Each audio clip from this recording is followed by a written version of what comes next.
Il piacere di cantare insieme. Il coro. Parliamo del coro, che è una realtà estremamente vicina a noi. È presente dall'antichità, è una realtà ed è stata una realtà importante anche dal punto di vista educativo. Se ripensate ai tempi lontanissimi della tragedia greca e l'importanza del coro, ovviamente avete una impronta già da allora. E poi è stato una realtà nel corso della storia della musica, una realtà importantissima. Dal canto gregoriano fino ai giorni nostri abbiamo avuto un'evoluzione e una presenza sostanziosa del coro. Quindi abbiamo citato il canto gregoriano. È un momento importante dove abbiamo questi cori di voci maschili che eseguono dei canti monodici, quindi è un coro monodico, ricordo che vuol dire l'esecuzione contemporanea della stessa melodia, quindi tante voci che cantano tutte insieme la stessa cosa. Canto gregoriano quindi è un punto di partenza importante se facciamo una carrellatina storica. Un altro momento fondamentale per l'evoluzione del gruppo corale è l'avvento della polifonia. Intorno al 1000 abbiamo questa nuova presenza di tecnica di costruzione nella sovrapposizione delle melodie. Se prima, come abbiamo già detto, canto monodico, un'unica melodia, con la polifonia, sovrapposizioni di melodie. Questo incide in maniera determinante nel raffinare la preparazione dei cori, perché richiede uno studio, una preparazione non indifferente. Dai cori polifonici molto semplici, quindi poche melodie sovrapposte, magari tutte in modo omogeneo, fino all'evoluzione di brani molto complicati. Vediamone uno, ve ne faccio proprio vedere uno in particolare dallo spartito perché è notevole. Siamo nel Cinquecento, il compositore Thomas Tallis, inglese, e questo è un mottetto, una composizione sacra polifonica. Ho detto che l'evoluzione può portare a qualcosa di estremamente complesso. Questo mottetto è a 40 voci. Attenzione, 40 vuol dire non 40 persone, ma 40 melodie sovrapposte. E nello specifico, cercherò di farvelo vedere il più possibile, avete proprio 8 cori sovrapposti, ognuno di questi formato da 5 voci. È un'esecuzione estremamente complessa, sia nell'analisi che nella presentazione, poi nell'esecuzione. Ascoltiamone un frammento, un pezzetto di questo mottetto dal titolo Spem in alium.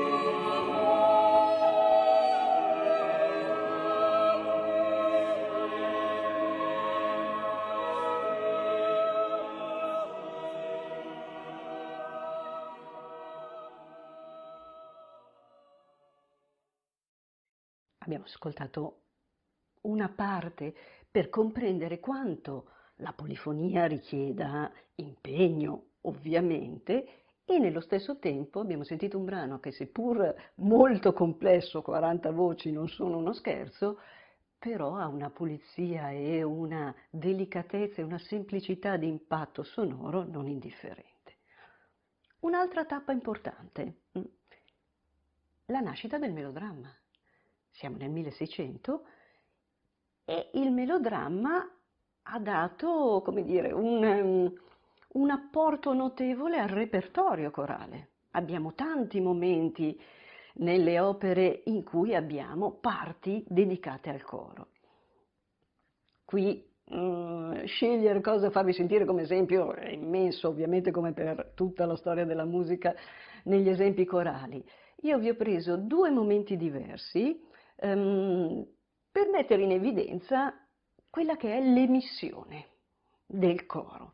Stiamo parlando del coro lirico, quindi, e quindi del coro accompagnato. Ce lo aspettiamo spesso e volentieri proprio la potenza, tanta gente che canta, accompagnata dall'orchestra e quindi una presenza voce spiegata, ampia e immensa.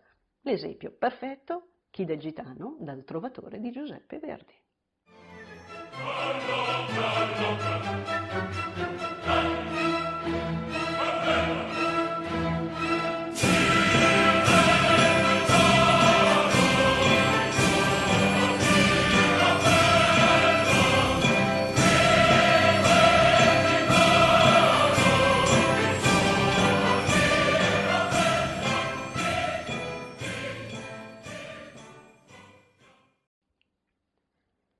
Questo è un esempio, voce appunto ampia, che arriva diretta.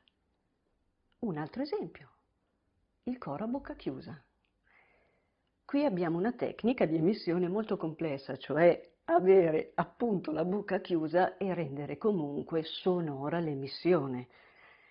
L'esempio è quel famoso coro a bocca chiusa tratto dalla Madama Butterfly di Giacomo Puccini.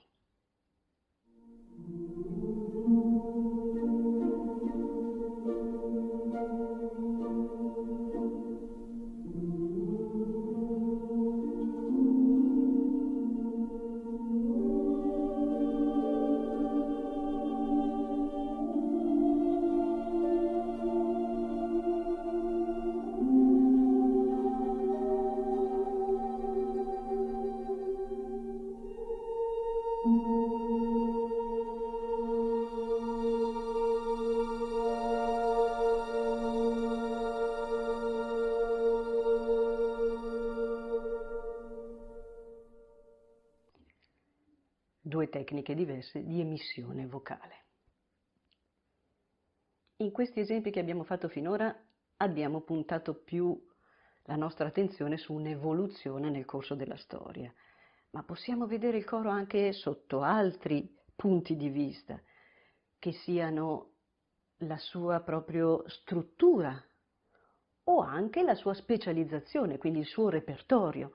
Sappiamo benissimo che abbiamo veramente tantissime realtà, dai cori amatoriali ai cori professionistici e tantissimi di altissimo livello.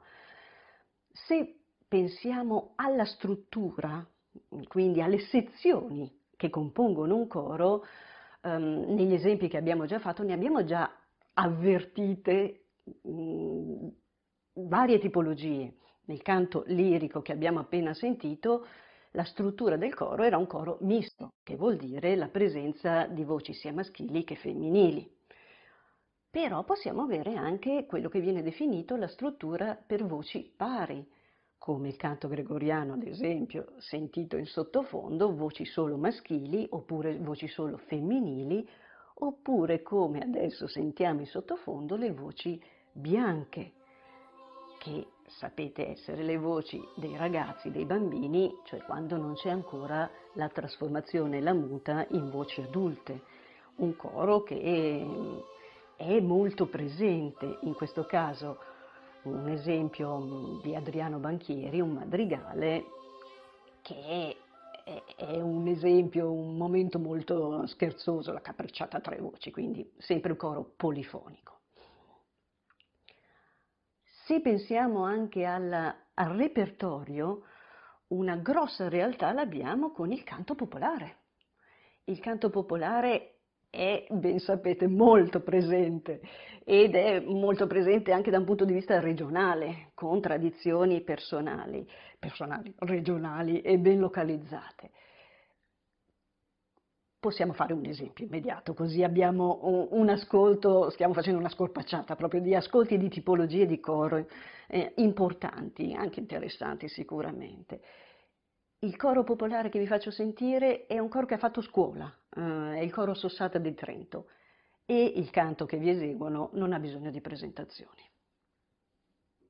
Lassù per le montagne, fra boschi e valli bosche, tra las nubi che già un cantico d'amore, lassù per le montagne. Adesso passiamo dal canto popolare al coro pop, cioè questa realtà molto presente di formazioni, gruppi vocali che eseguono canzoni, quindi riarrangiate, arrangiate, armonizzate per coro. È una realtà molto presente, molto ricca, e questa pratica proprio di suddividere per le varie voci, perché spesso e volentieri questi cori sono cori a cappella. Quando parliamo di questa tipologia ci riferiamo al fatto che sono cori che non si avvalgono dell'accompagnamento strumentale, solo esclusivamente voci. Ne abbiamo sentiti molti esempi in quelli che abbiamo appena ascoltato insieme. Nel caso specifico è il coro pop di Salerno che vi esegue una canzone, ascoltiamo un frammento, una canzone brasiliana, Malagueña.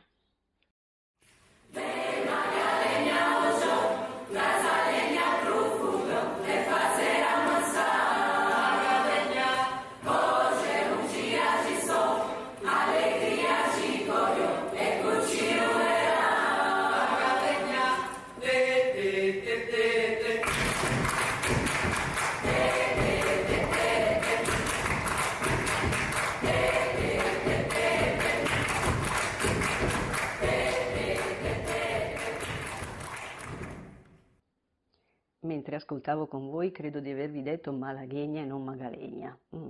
Credo di aver fatto un'inversione, abbiate pazienza, l'età incide. Una cosa avrete sicuramente notato, abbiamo detto un coro a cappella, senza accompagnamento strumentale, però in questi generi musicali dove magari se rifaccio una canzone ho bisogno di un sostegno ritmico, avete notato quelle che sono le percussioni create dal corpo, che siano lo schiocco delle dita oppure anche la percussione del corpo stesso. Altra pratica piuttosto frequente in queste tipologie di coro e di questa specializzazione. Credo che sia doveroso fare un altro volo e passare anche a un'altra tipologia, ultima ma non ultima, quella del coro militare. Ribadisco, ne abbiamo visti seppur in frammenti parecchi, però è importante, così come per la banda, gruppo popolare ed estremamente presente, abbiamo sia quella militare, anche per il coro. Il coro militare è una realtà importantissima. E qui ascoltiamo un esempio, facendo il nostro omaggio a un coro molto molto famoso che qualche anno fa è scomparso in un tragico incidente aereo, e quindi diamo il nostro ricordo al coro dell'Armata Rossa, che ovviamente ben conosciamo tutti, e ascoltiamo un frammento di quella che è una delle canzoni popolari, Katiuscia. Oh